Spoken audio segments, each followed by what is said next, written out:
आइए हम बात करते हैं एजुकेशनल साइकोलॉजी के कॉन्सेप्ट के बारे में, जिसमें हम अध्ययन करेंगे शिक्षा मनोविज्ञान की अर्थ और प्रकृति के बारे में कि किस प्रकार से ये शब्द डेराइव हुआ, मनोविज्ञान की एक शाखा के रूप में इसका किस प्रकार से विकास हुआ और इसके शाब्दिक अर्थ और प्रकृति के कुछ बिंदुओं की ओर इस पावर पॉइंट प्रेजेंटेशन में आपका ध्यान आकृष्ट किया जाएगा। और मुख्य रूप से ये हमारी विषय वस्तु का प्रारंभिक भाग है, जिसमें हमें conceptual background of education psychology के बारे में जानने का अवसर मिलेगा। तो देखिए, सबसे पहले यदि हम साइकोलॉजी को समझना चाहें तो कुछ इस प्रकार से हमारे सामने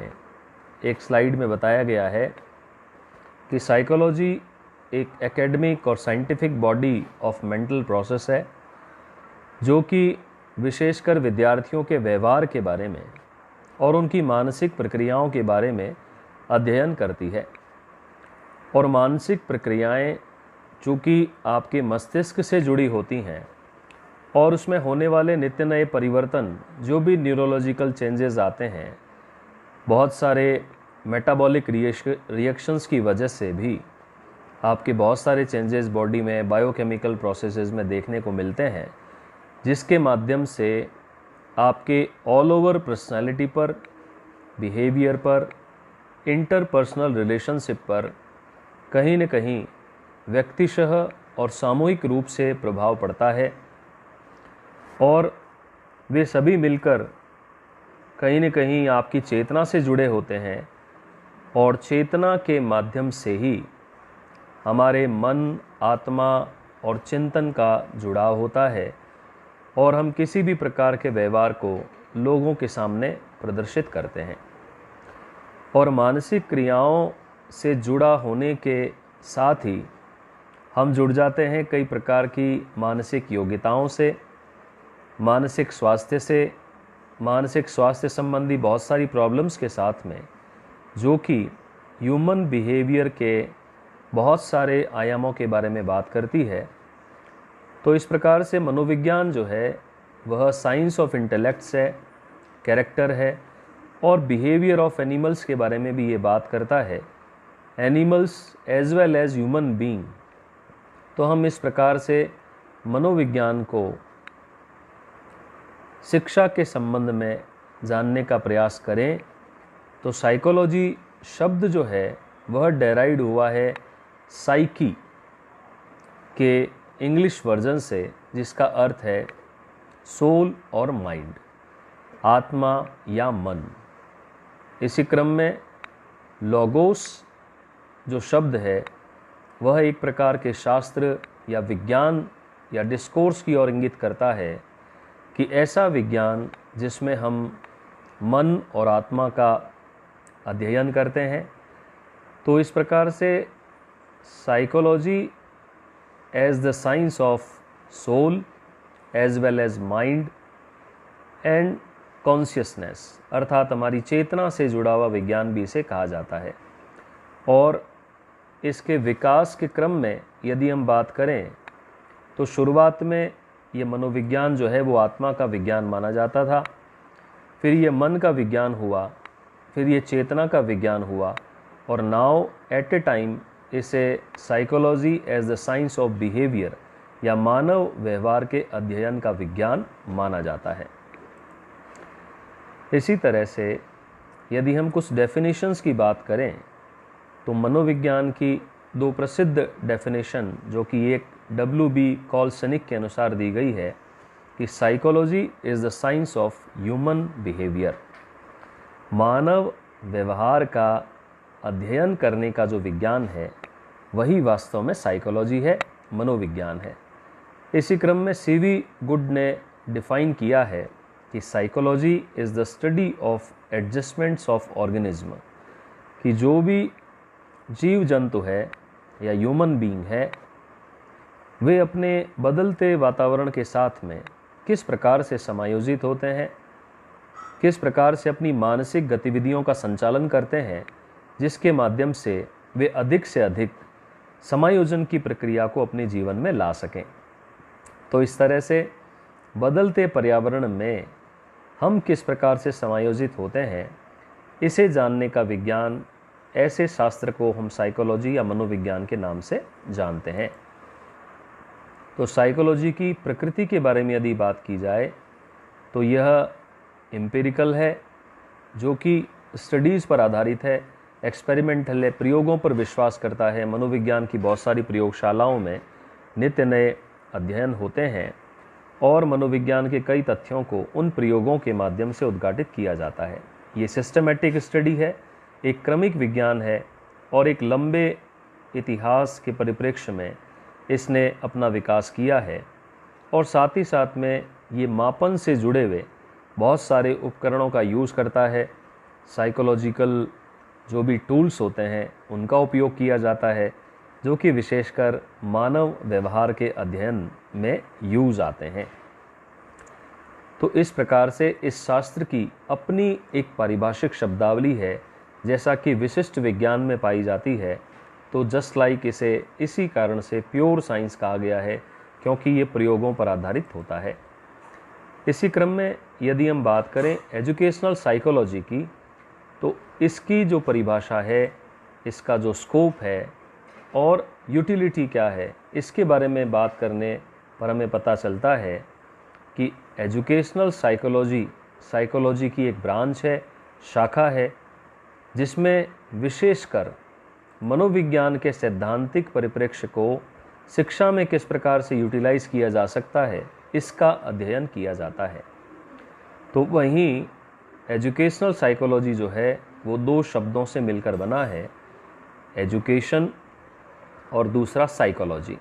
तो सबसे पहले एजुकेशन की यदि बात करें तो अलग अलग शब्दों के माध्यम से इसे समय समय पर डिफ़ाइन किया गया है, चाहे वह एजुशियर हो, एडुकेयर हो, एडुकेटम हो। तो मुख्य बात समझने की यह है कि आपकी आंतरिक शक्तियों या कैपेबिलिटीज़ को ड्रॉ आउट करने के लिए, लीड आउट करने के लिए, बाहर प्रकटीकरण के लिए जो शास्त्र कार्य कर रहा है वह शिक्षा शास्त्र है, शिक्षा है। और एडुकेयर भी लगभग इसी बात को बताता है कि जब हम एक लेवल से दूसरे लेवल की ओर एनहांस होते हैं, वृद्धि करते हैं, क्रमिकता से वृद्धि करते हैं, तो ये एडुकेयर कहलाता है। और एडुकेटम जो है वह एक्ट ऑफ टीचिंग या ट्रेनिंग को कहा गया है, अर्थात शिक्षण या प्रशिक्षण का जो एक विज्ञान है या एक प्रकार से कला है, उसे एडुकेटम शब्द से परिभाषित किया गया है। इसी क्रम में कुछ डेफिनेशंस जो आपके स्क्रीन पर दिखाई दे रही हैं, तो एक प्रमुख डेफिनेशन जो स्वामी विवेकानंद के अकॉर्डिंग है, education is the manifestation of perfection already present in man, अर्थात ऐसी योग्यताएं या ऐसी पूर्णता जो एक ह्यूमन बीइंग में पहले से पाई जाती है, शिक्षा केवल उसे प्रकट करने का कार्य करती है। उस संपूर्णता को जो पूर्व से विद्यमान है, जैसा कि हमारा भारतीय शास्त्र जो है, हमारी भारतीय संस्कृति जो है, वह पूर्व जन्म में विश्वास करती है और हम मानते हैं कि हम पूर्व जन्म के संस्कारों के साथ में इस संसार में आते हैं। तो यही विश्वास लगभग स्वामी विवेकानंद का था कि उन्होंने पूर्व से ही व्याप्त संस्कारों के प्रकटीकरण के लिए जो शास्त्र कार्य कर रहा है उसे शिक्षा कहा। इसी क्रम में फ्रॉबेल जो है, उन्होंने इसे एक प्रक्रिया के रूप में परिभाषित किया, जिसके माध्यम से एक विद्यार्थी का इंटरनल या आंतरिक जो व्यवहार है, वातावरण है, वह एक्सटर्नल होता है, प्रकटीकरण में आता है। ऐसे शास्त्र को उन्होंने शिक्षा कहा। तो इस प्रकार से अनेक मनोवैज्ञानिकों ने, विद्वानों ने, दार्शनिकों ने शिक्षा को अपने अपने शब्दों में परिभाषित करने का प्रयास किया। इसी क्रम में एक डेफिनेशन पेस्टोलॉजी के अकॉर्डिंग बताई गई, education is a natural, harmonious, progressive development of man's innate powers. तो लगभग विवेकानंद जी ने जो बात कही उसी के रूप में उन्होंने भी इसे एक प्राकृतिक, समरसतापूर्ण और क्रमिक विकास की प्रक्रिया माना, जिसके माध्यम से जब एक बालक शिक्षा प्राप्त करते हुए आगे बढ़ता है तो उसकी आंतरिक शक्तियाँ जो हैं उनका प्रकटीकरण होता है। तो ऐसी कई डेफिनेशंस हमारे सामने एजुकेशनल साइकोलॉजी की आती हैं। तो इसी क्रम में सीवी गुड ने एजुकेशनल साइकोलॉजी को इस प्रकार से परिभाषित किया कि educational psychology is the investigation of psychological problem involve in education, कि शिक्षा में जो मनोविज्ञान से संबंधित समस्याएं हैं, क्योंकि शिक्षा जो है वह ह्यूमन रिसोर्स पर टिका हुआ पूरा का पूरा एक शास्त्र है और इसमें हम मानवीय संसाधन को डील करते हैं, तो निश्चित रूप से जैसा कि कहा जाता है मुंडे मुंडे मतिर्भिन्ना, तो विभिन्न प्रकार के बालक,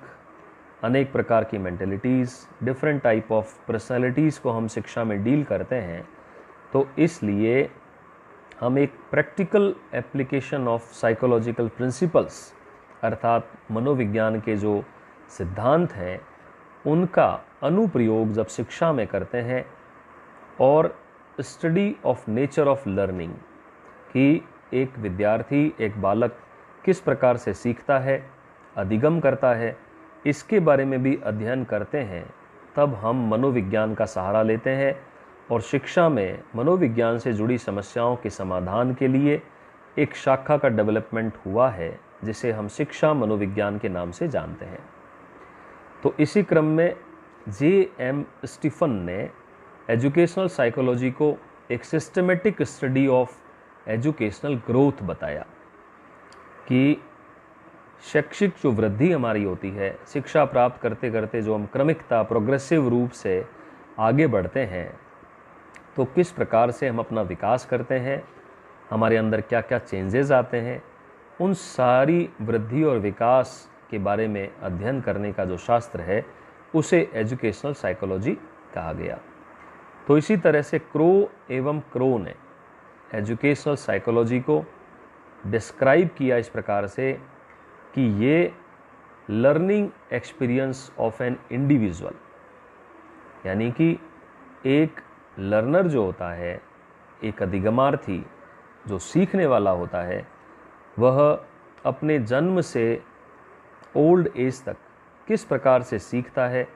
उसे डिस्क्राइब करने का काम, उसे एक्सप्लेन करने का काम एजुकेशनल साइकोलॉजी के माध्यम से किया जाता है। तो कुल मिलाकर एजुकेशनल साइकोलॉजी जो है वो शिक्षा के क्षेत्र में मनोविज्ञान के सिद्धांतों का अनुप्रयोग करती है और शिक्षा से जुड़ी समस्याओं के समाधान हेतु अपने सिद्धांतों का अनुप्रयोग कर उसके लिए सफलतम प्रयास करती है। तो इस प्रकार से हम एजुकेशनल साइकोलॉजी के इस पॉइंट ऑफ व्यू और डेफिनेशन से इसकी प्रकृति के बारे में भी जान सकते हैं। तो अब हम प्रकृति किस प्रकार की है, तो यह एक विधायक विज्ञान है, पॉजिटिव साइंस है, क्योंकि ये तथ्यों पर बात करता है, प्रयोगों पर बल देता है और सैद्धांतिक रूप से अपने परिप्रेक्ष्य को स्थापित करता है। तो इसलिए यह एक विधायक विज्ञान है। यह एक प्रैक्टिकल साइंस है, क्योंकि जैसा मैंने आपको बताया कि जिस प्रकार से विज्ञान विभिन्न प्रयोगों के माध्यम से अपनी बात को सत्य साबित करता है, उसी प्रकार से एजुकेशनल साइकोलॉजी भी विभिन्न प्रयोगों द्वारा, उपकरणों के द्वारा, मनोवैज्ञानिक परीक्षणों के द्वारा अपने सिद्धांतों का वेरिफिकेशन करता है, उन्हें स्थापित करता है। इसलिए यह एक प्रैक्टिकल साइंस है। तो इसी तरह से यह प्रैक्टिकल आइडियल्स ऑफ लाइफ जो हैं, यानी हम जीवन में किन आदर्शों को प्राप्त करना चाहते हैं, उन्हें अचीव करने के लिए हमारी मदद करता है, क्योंकि हमारा जैसा व्यवहार होता है उसी क्रम में हमें सफलता या असफलता मिलती है। इसलिए हम किस प्रकार की उपलब्धि को प्राप्त करना चाहते हैं, कितनी मात्रा में उपलब्धि को प्राप्त करना चाहते हैं, तो उसके लिए ये एजुकेशनल साइकोलॉजी हमें मदद करता है, हमारे व्यवहार को संतुलित बनाता है और शिक्षक भी एक विद्यार्थी जो समस्यात्मक बालक के रूप में उनके सामने आते हैं, उनकी समस्याओं के समाधान, उनके परिमार्जन के लिए इस शिक्षा मनोविज्ञान का बखूबी यूज़ करते हैं। तो इसी क्रम में एजुकेशनल साइकोलॉजी जो है is a field of knowledge with which students, teacher and parents must be familiar. अर्थात 3 जो मुख्य घटक हैं, विद्यार्थी, शिक्षक और पेरेंट्स, इन तीनों के संबंध में जो ज्ञान प्रदान करता है, जो ज्ञान प्राप्त करने की चेष्टा भी करता है साइमल्टेनियसली, तो इस प्रकार के शास्त्र को हम शिक्षा मनोविज्ञान कहते हैं। इसी क्रम में कुछ और नेचर से जुड़े हुए कैरेक्टरिस्टिक्स को हम देखें तो जैसे हर विज्ञान की अपने सब्जेक्ट को स्टडी करने की एक तकनीक होती है, एक सिस्टमेटिक वे होता है, तो उसी प्रकार से शिक्षा मनोविज्ञान का भी अध्ययन करने का एक अपना वे है। ये फैक्ट्स और डेटा को साइंटिफिक मेथड्स के थ्रू, यानी वैज्ञानिक विधियों का यूज़ करके, उपकरणों का यूज़ करके, उसके तथ्यों पर विचार करके और अनुप्रयोग के माध्यम से उन तथ्यों को इकट्ठा करने का प्रयास करता है। इसी तरह से स्पेशली यह ऑब्जर्वेशन के थ्रू, यानी अवलोकन से अपने डेटा कलेक्शन को करता है। और जैसा कि हम प्रयोगात्मक शोध के बारे में थोड़ा सा जानते हैं, तो एक्सपेरिमेंटल रिसर्च में नियंत्रित परिस्थितियों में भी कई बार मानव व्यवहार का अध्ययन देखने में आता है, तो वो नेचुरल कंडीशन में भी और साथ ही साथ में कंट्रोल्ड कंडीशंस में भी मानव व्यवहार के अध्ययन का कार्य शिक्षा मनोविज्ञान में किया जाता है। इसी तरह से यदि हम बात करें कि डेटा कलेक्शन का जो कार्य है वह स्टैटिस्टिकल टेक्निक्स के माध्यम से, यानी quantitative as well as qualitative method के द्वारा जनरल प्रिंसिपल्स को प्रूव करने के लिए विभिन्न प्रकार के सिद्धांतों का अनुप्रयोग किस प्रकार किया जाए, इस पर प्रयोग करने के लिए शिक्षा मनोविज्ञान में समय समय पर किया जाता है। तो इस प्रकार से हम ये कह सकते हैं कि जैसे विज्ञान अपने डेटा को वेरीफाई करता है, अनुप्रयोग करता है और तथ्यात्मक रूप से अवलोकन के माध्यम से डेटा कलेक्शन करता है, उसी प्रकार से शिक्षा मनोविज्ञान भी अपने तथ्यों का संकलन